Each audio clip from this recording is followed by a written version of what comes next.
Alright, what is up, movers? I got the review from my second classical game that I played. I played against a guy named Arush. I don't know if I'm pronouncing that correctly, but he was 1144 rated. And, I mean, he just kind of seemed like he didn't want to be there. So I know there was a pretty big rating disparity between us, but you'll see just from the way that he plays that he, wasn't exactly excited to be there, and it felt at times like he was just throwing.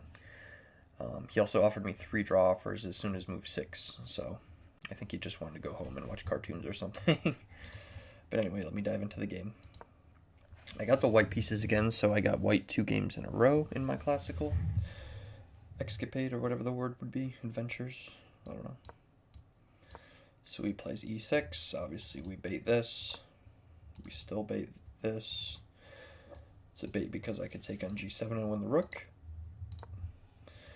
But now there's actually nothing that I can do, so I have to protect this. So we get a3, bishop to d7, and what I'm trying to do here is do some waiting moves before I play c4, mainly because if he gets this kind of setup, then c4 into this, and he still has this nice pawn chain, and I feel like I wouldn't have really gained anything from playing c4 there, but I play e3.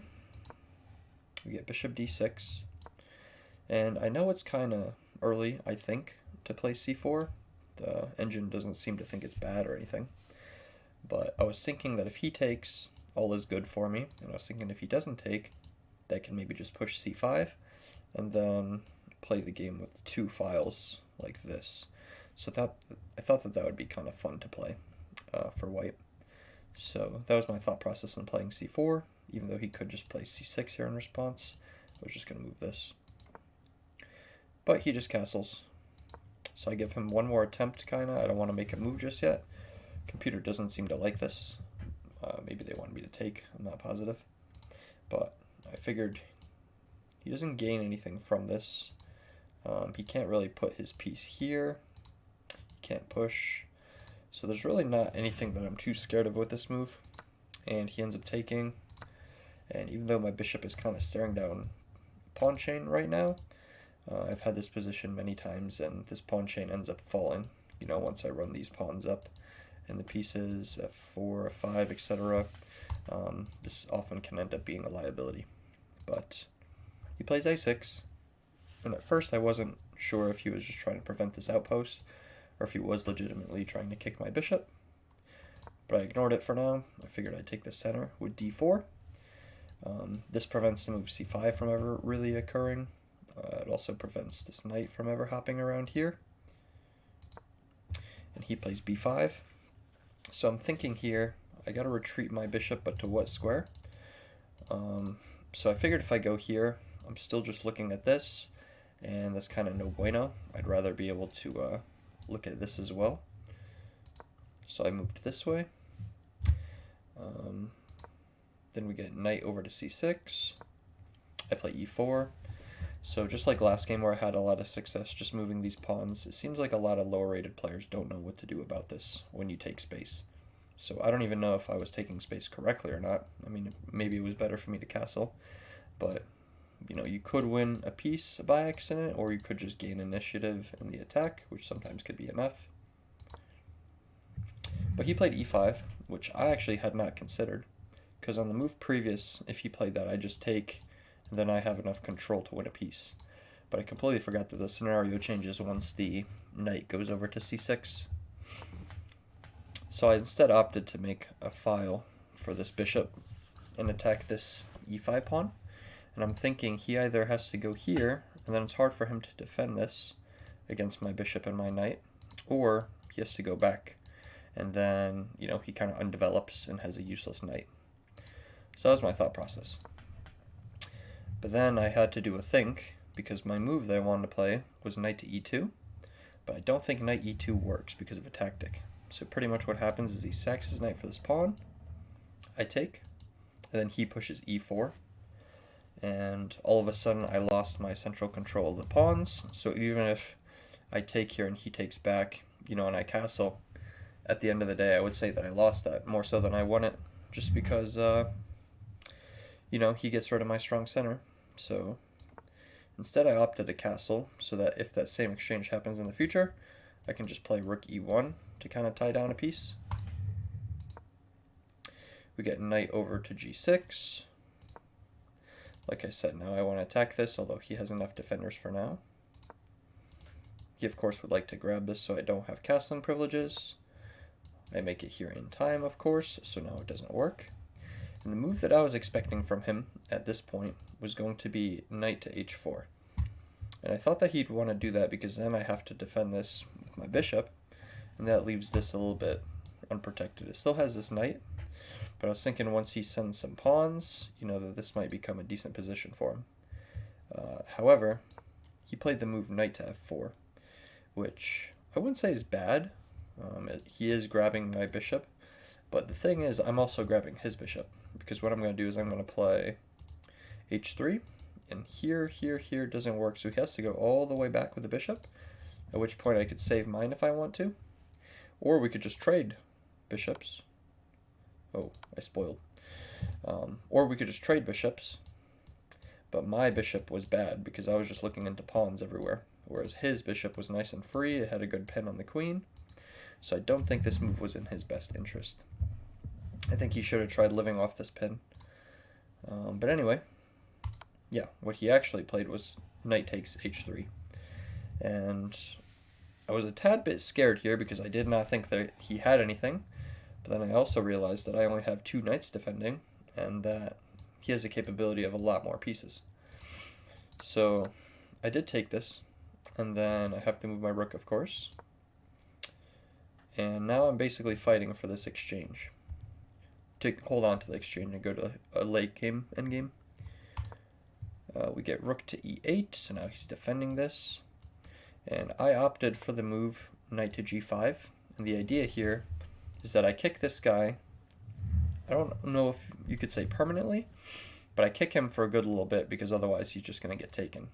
And if the bishop goes here, then I'm just going to have a little exchange.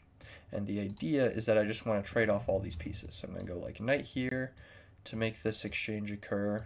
And then I got a nice attack on the king. This will also be protected. So I kind of wanted to get rid of like 4 of these pieces really quick and then restabilize my king safety. But he played knight to d7. And I thought, that he absolutely did not want to be here anymore after I saw this move. I mean, he was just kind of like banging his pen against the wall, and he was like, playing with this piece of paper he had in his hand and trying to like ruin the new tables that they had. So he just didn't want to be here, I'm pretty sure. But I did look at this move for like 8 minutes just because this is a free piece and I don't want to take it and then instantly lose. So this was the only thing I could see that might be kind of a move, but there's just nothing to it. I would just play king g2 and then rook h1, and all of a sudden, I have a really nice threat. But I did find this move instead, which the computer recognizes as a great move. And the only reason why I preferred this to just taking the bishop automatically is because it maintains the offense, whereas the other move I would have to start defending my pieces.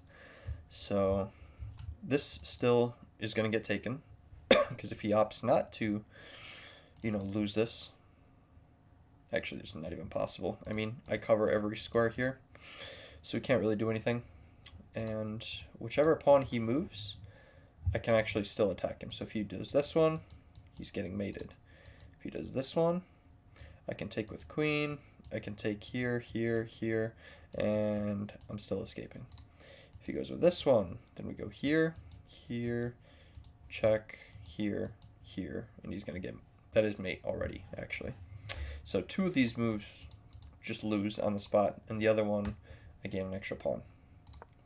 And he played h6, and I was so tempted to take with the queen, and then looking with the computer afterwards, it actually makes sense to take with the knight, because the queen has to move, and when the queen moves, I can take the bishop, which threatens the rook, which means he has to take this back, which means this does end up hanging at the end of the day.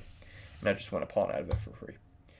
But I was just kind of trying to play it safe at this point because I have 2 pieces, basically, for the price of 2 pawns. So my king safety is slightly weak, and I have 2 whole pieces out of it. So I could even fumble one of them and still convert this.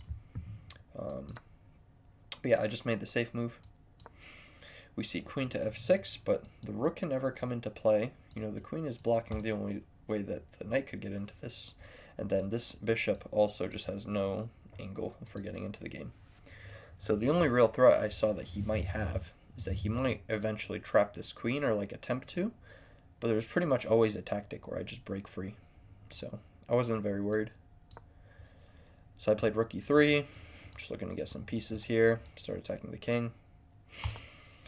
He offers a queen trade, and it's fine to take here, but the only thing is that he retakes with pawn, and then I don't have an easy way to get my knight into the game without some, you know, major rerouting.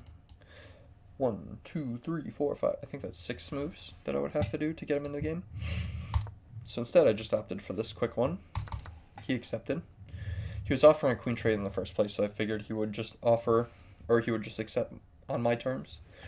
But here, I'm attacking a lot of good squares, good coverage here, and this bishop can only really survive if it goes to f8. So he goes knight f6, and I don't want to take this just yet, even though it's fine to convert, mainly because this knight is more important over here. So I attack g7. He defends with the bishop, which actually doesn't work because there's another tactic.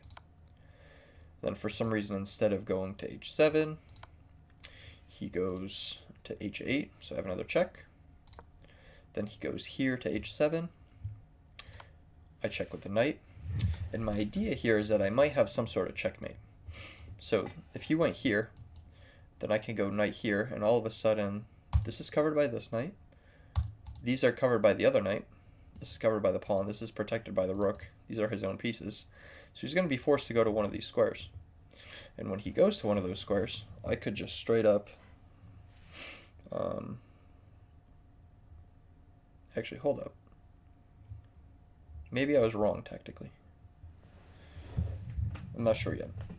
But I could check him. No, I think I'm just trolling. I think I didn't have a mate. Alright, so let's say here, here, here, here. He goes back, then here. Yeah, so I actually didn't have a mate. I thought I did.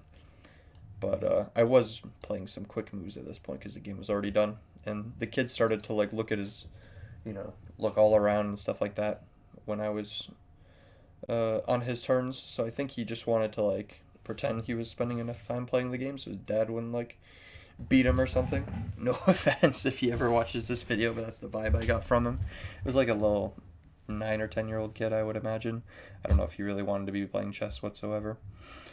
But yeah, I just wanted to finish this game as soon as possible because I had a 2-hour drive back home, and I did not want to be, you know, wasting time with this kid that wasn't even moving on his own turn, pretty much. But he went here. So I just devised a simple plan. Again, just try to find a quick checkmate. He goes bishop to d6. I go here. So this is still possible if he tries attacking this. He moves the king, so it's no longer possible. But now it's pretty easy to convert this, if not checkmate. First I take the piece. Then I check him. And this is going to pretty much deliver check no matter what, unless he wants to take this. So he moves here, and that's actually just mate in 1. So he didn't even hit the clock on this move. He just kind of like moved there and just like looked really glum. So I just like checkmated him real quick and pretended to hit the clock, and then realized it was still on his time. I was like, oh, okay, oh well, good game. So I pretty much just like decided that he was going to forfeit the game right there.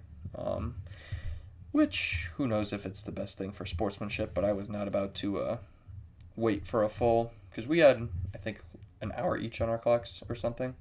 The time control was an hour and 30-second increment, so just playing 33 moves added like another 15 minutes to each of our clocks. So, yeah, I just did not want to be there for another 2 hours, because he seemed like he didn't care whether he was there or not. Of course, he didn't want to be there, but he may have been forced to be there. But anyway, we got the checkmate, and we got the win. Rating-wise, I can pull it up here just to see if I got the tournament, report yet. I did not get the report yet. So as soon as they rate it, I'll be able to update the score, my rating. But I'm assuming I just went up like 2 or 3 points because there was such a rating discrepancy. But I hope you guys enjoyed. I had, 93.9% accuracy. So not bad, actually. I thought that this was a lot worse, but it was really only at this point that it was kind of scary. And then that was a completely unsound sacrifice, but in the moment I couldn't really tell. I didn't know if he found something or not. But we seem to have played well, and now we're just going to have to wait until next Thursday. What they do is I play at the Columbia Chess Club, and they pretty much make each month a tournament, and they make each Thursday a round in the tournament. So I'm 1-0 now in my division of over 1,200, I think it is. So pretty much next I'll play someone who also won their first game, so I'll be playing some higher rated people here soon. But for now I might have to maybe play one more person that's slightly lower rated, but we'll get some good games soon. Anyway, hope you guys enjoyed, and I will catch you next time.